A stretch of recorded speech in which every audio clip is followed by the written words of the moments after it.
नमस्कार, Swaraj Marathi news channel मध्ये आपलं स्वागत आहे. पाहूयात आजच्या टॉप 10 घडामोडी. हिंदी सक्ती विरोधात दोन्ही ठाकरे बंधूंचा 5 जुलैला एकत्र मोर्चा. सकाळी 10 वाजताची वेळ सोयीची नसल्यानं दोन्ही पक्ष मिळून वेळ आणि ठिकाणाबाबत चर्चा करू, संजय राऊतांची माहिती. मराठी भाषेसाठी 2 मोर्चे निघणं योग्य दिसत नाही. राज ठाकरेंनी आपल्याशी फोनवर चर्चा केल्याची संजय राऊतांची माहिती. एकच मोर्चा काढण्यावर दोन्ही भावांचं एकमत. राज ठाकरे आहेत कोण? नियमाविरोधात जाऊन त्यांना मोर्चा काढू देणार नाही, ॲडव्होकेट गुणरत्न सदावर्ते यांचं आव्हान.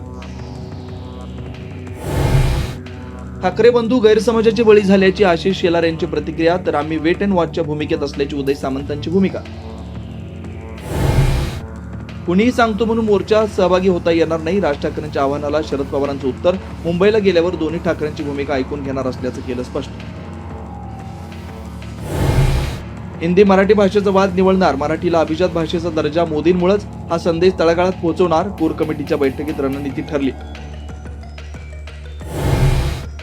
महाराष्ट्र भाजपाच्या प्रदेशाध्यक्ष पदाच्या निवडीची प्रक्रिया अंतिम टप्प्यात. प्रदेशाध्यक्ष निवडीसाठी केंद्रातून किरण रिजिजू यांची निरीक्षक म्हणून निवड जाहीर.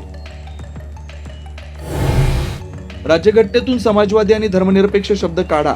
राष्ट्रीय स्वयंसेवक संघाचे सहकार्यवाह दत्तात्रय होसबळ यांची मागणी. बाबासाहेबांनी लिहिलेल्या घटनेत दोन्ही शब्द नव्हते, होसबळ यांचा दावा. नाशिकात ठाकरेंच्या शिवसेनेला आणखी एक धक्का. महानगर प्रमुख विलास शिंदे करणार शिंदेंच्या शिवसेनेत प्रवेश. 8 माजी नगरसेवकांचा पक्ष प्रवेश. बारामतीच्या काटेवाडी तुकोबांच्या पालखीचं मनोभावे स्वागत. पालखीसमोर मेंढ्यांचं गोल रिंगण संपन्न. आजच स्वराज मराठी न्यूज चॅनलला लाईक करा, शेअर करा आणि सबस्क्राईब करा.